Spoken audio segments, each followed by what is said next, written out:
Lesson 3, Equipped for Care, Understanding Essential Equipment in the NICU. As you enter the NICU, you'll be met with a sight that can be overwhelming at first. Your baby is surrounded by wires, tubes, and equipment. This is when reality sets in that your baby is in the NICU and needs medical support. It is completely understandable to feel scared or worried in this situation, but I encourage you to take a deep breath and try to stay calm. This equipment may seem intimidating, but it's crucial for the care and well being of your baby. Let me walk you through some of the most common devices you may see in the NICU. Knowing the purpose of each piece of equipment will help you feel more comfortable during your first visit. Bassinet. When your baby is born and is in your postpartum room, they'll be placed in a bassinet. A bassinet is a small, portable bed designed specifically for newborn babies, even if the baby does not require NICU assistance. It is a comfortable, safe place for your baby to sleep. The bassinet is typically equipped with a thin mattress for your baby to sleep on, and it is also designed to be easy to move around. This makes it convenient for transportation of your baby from your postpartum room to the nursery if necessary. If your baby is stable and in good health, they may be placed in a bassinet in the NICU. This can provide a comfortable sleeping environment for your baby, which can help them feel more at ease. Radiant warmer. A radiant warmer is a type of bed that is often seen in labor and delivery, as well as in the NICU. The special bed is designed to provide a warm and comfortable environment for newborn babies, and it has several important features that make it a valuable tool for medical professionals. The radiant warmer has an overhead heater that can warm up and cool down as needed, controlled by a temperature probe that is placed on your baby. This helps to regulate your baby's temperature and keep them comfortable. Incubator, or isolette.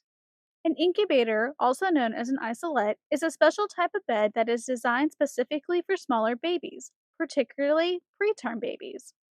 This bed provides the baby with its own environment to grow in. One of the most vital features of the incubator is its capacity to regulate temperature. The bed is equipped with a temperature probe that allows it to adjust its air temperature according to your baby's requirements, creating a stable and cozy environment for optimal growth. For bigger babies who can wear clothing and regulate their own temperatures more efficiently, the incubator can also operate in manual control mode. In this mode, the bed is set to a specific temperature that your baby can tolerate. For premature infants born before 31 weeks, an incubator can produce humidity. The humidity is essential for preventing excessive water loss through the skin that may lead to dehydration. Additionally, it can help regulate your baby's body temperature and protect their delicate skin. Another important feature of an incubator is the ability to convert into a radiant warmer. This allows for quick and easy access to your baby and allows medical professionals to respond quickly if an issue arises. Temperature probe or cover. One of the things you may notice when you visit your baby in the NICU is a temperature probe attached to their skin with a gold sticker. This device plays a crucial role in helping regulate your baby's body temperature and ensures that they are comfortable. The temperature probe is attached to the bed, which allows the incubator or radiant warmer to consistently monitor your baby's temperature. If your baby's temperature starts to drop, the bed will increase its heat to warm them up. On the other hand, if your baby starts to get too hot, the bed will turn down the heat to help regulate their temperature. The gold sticker can come in different shapes and sizes, such as a heart, duck, bear, or even a plain circle. These stickers are used to hold the temperature probe in place. Maintaining a stable temperature is essential for your baby's growth and development. The temperature probe and gold sticker help ensure that your baby's temperature remains within a safe and healthy range. ECG leads. As you visit your baby in the NICU, you may notice that they have several stickers with wires attached to their chest. These stickers are known as ECG or electrocardiogram leads, which play a critical role in monitoring your baby's heart rate and rhythm.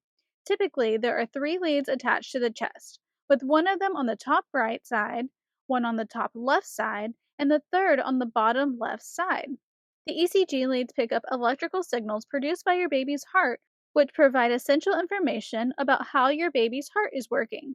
This information is crucial for nurses and doctors as it allows them to closely monitor your baby's heart and detect any potential issues.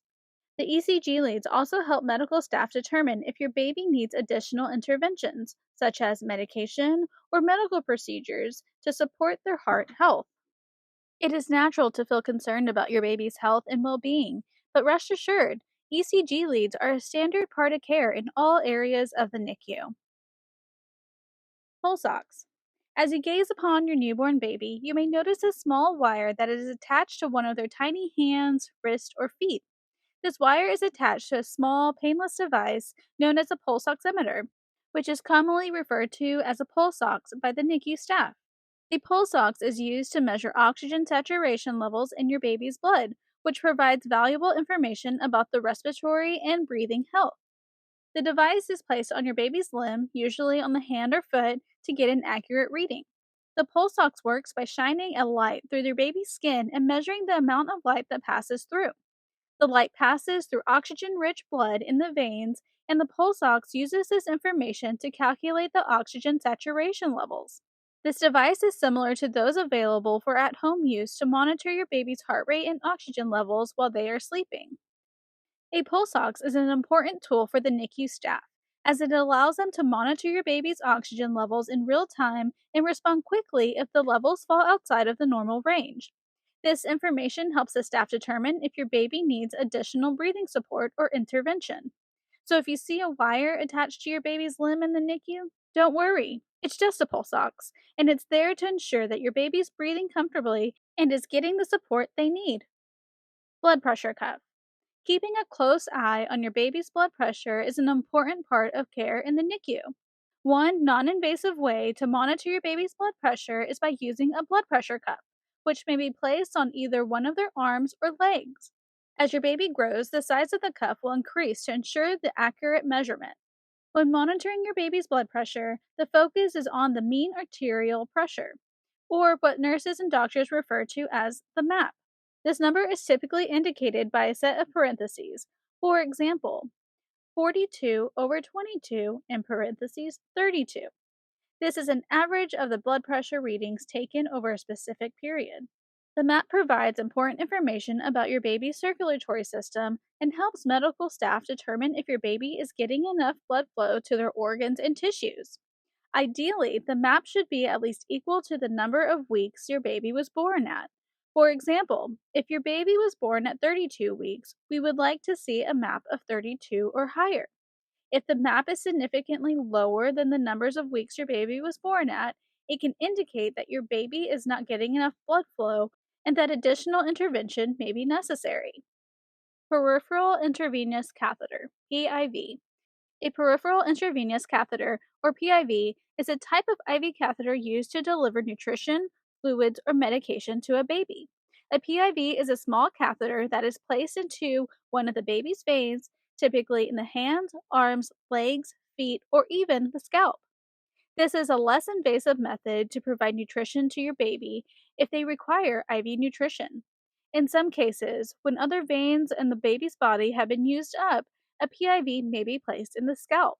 Although an IV in the scalp may seem intimidating, it's a safe place and often long lasting option for your baby.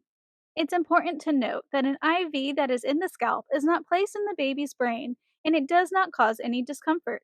The scalp vein is just like any other vein in the baby's body, and the IV is used to deliver necessary medications and treatments to your baby. If you happen to walk into the room and see your baby with the PIV in their hand, arm, leg, foot, or scalp, it is important to remember that this is a common and safe procedure. Healthcare professionals are taking all the necessary precautions to ensure the safety and comfort of your baby, and the IV is an important tool in delivering the care they need. Umbilical lines. If a peripheral inserted venous catheter, PIV, is not a suitable option for your baby's care, they may receive what is known as an umbilical line or lines. These small hollow tubes are inserted into your baby's umbilical cord to deliver the necessary nutrition and medication. One of the tubes is called an umbilical venous catheter, UVC. Is placed in the vein of the umbilical cord to provide nutrition and medication. Another tube, called an umbilical artery catheter, UAC, can be placed in one of the arteries of the umbilical cord to continuously monitor your baby's blood pressure and take blood samples for lab work without having to repeatedly poke your baby's heels for blood. Both the UVC and UAC provide timely and continuous access to life saving medications and treatments, which can be particularly important for critically ill newborns. This reduces discomfort for your baby and minimizes the risk of infection. By using these catheters, healthcare professionals can deliver essential care more efficiently and effectively to ensure the best possible care for your baby. Percutaneous central venous line, PCVL, or PICC line. When your baby is in the NICU, the medical team may determine that they require a percutaneous central venous line, which can commonly be referred to as a PCVL or PICC line. This equipment is essential for delivering IV nutrition and medications over an extended period of time. Unlike a PIV and umbilical lines, which can only be used for a few days to a week at most, a PICC line can remain in place for a few weeks or sometimes months. To insert a PICC line, a long, thin, flexible tube is guided through a large vein in your baby's body and into a central location close to the heart. This central location allows for more efficient delivery of medications and nutrients to your baby's bloodstream. IV pole and medication pumps. An IV pole is a common piece of medical equipment that you may have seen in various settings, including hospitals, clinics, and even on TV shows. The IV pole is a tall metal stand with multiple hooks which can hold bags of medication, fluids, or nutrition. It is also used to hold medical devices such as a medication pump, which helps deliver medication to your baby over a set amount of time. In the NICU, medications are given to your baby through a special pump that is connected to the IV pole. Blood work devices. In the NICU, blood work and laboratory tests are an important part of monitoring your baby's health and well being. Before collecting blood from your baby, a heel warmer may be placed on your baby's foot to gently warm it in order to increase blood flow and make the process less painful. The most common way to collect your baby's blood is by using a lancet. A lancet is a small sterile needle encased in plastic that is designed to safely obtain small amounts of blood from your baby's heel. This method is also called a heel stick and is a way to obtain blood for laboratory tests. If your baby has a UAC, this can be used to draw your baby's blood as well. A nurse can access your baby's blood by using the access port on the umbilical line. They are able to draw the blood needed for your baby's blood work without causing any pain to your baby. Another way to collect your baby's blood is through venous puncture, which involves sticking a needle directly into a vein and allowing your baby's blood to flow into a syringe. This method is used to obtain large volumes of blood and is typically done when your baby does not have a UAC. Once a nurse has the amount of blood needed, it is then placed into a small tube that is similar but different in size compared to the tubes used for adults.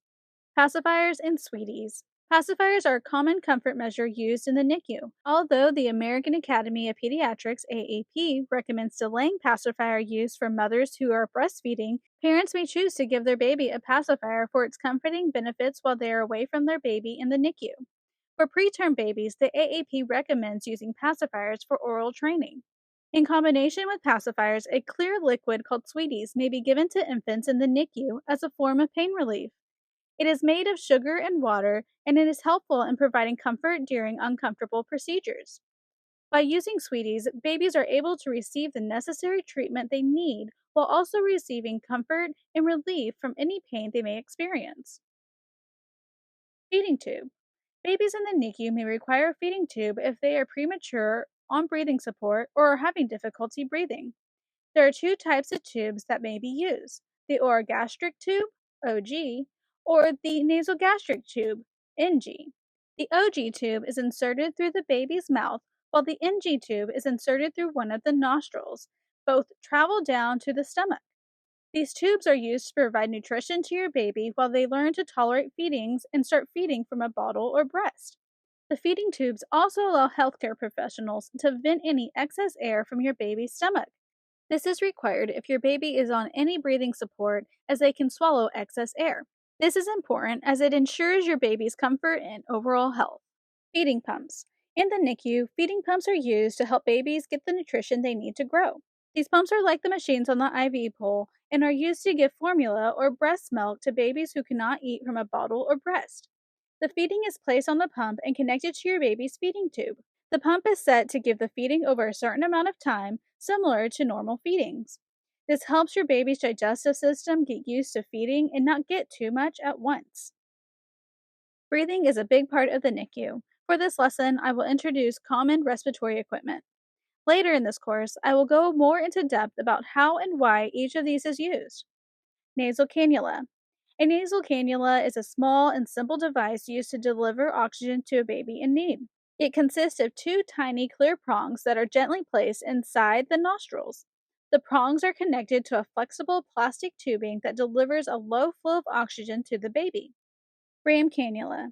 These are prongs that resemble the nasal cannula, however, they are green and a little wider. They provide a higher flow of oxygen delivery. Flexi trunk. This device allows the flow of CPAP to be delivered to your infant and will have prongs or a mask that will be on or in their nose. It will also have a matching bonnet that holds it in place. Endotracheal tube, ET tube. This is a breathing tube that is placed in the infant's mouth and goes down into their trachea, where it provides them with the breathing support their lungs need. Skin protectant. Underneath the respiratory devices, such as a ram cannula, a tan or white colored gel like sticker may be placed. This sticker serves as a protective barrier between devices and the baby's skin, which is extremely fragile and prone to break down when a hard object is in contact with it for an extended period of time.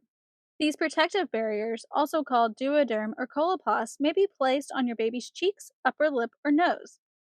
They are designed to cushion the device and prevent any pressure injuries, rashes, or other skin irritations. The barrier also helps to keep the respiratory device in place, reducing the risk of displacement or disconnection.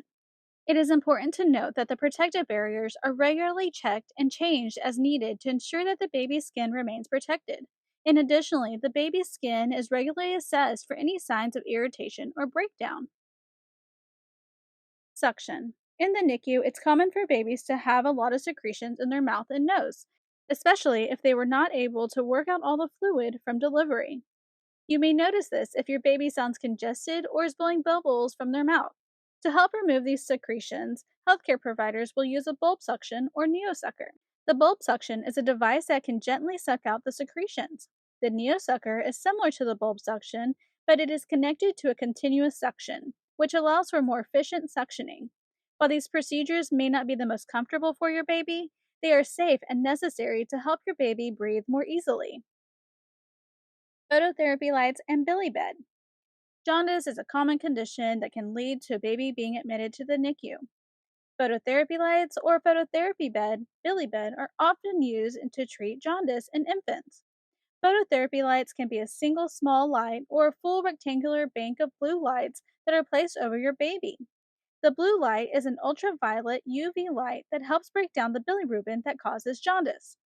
A billy bed, a phototherapy bed, is a small mattress that emits the same type of light as the overhead billy light. During treatment, the baby will lie on the billy bed while the light helps break down the bilirubin. When using phototherapy lights or a phototherapy bed, it is important for the baby to have minimal clothing to ensure that as much skin is exposed to the light. Typically, babies only wear a diaper during treatment.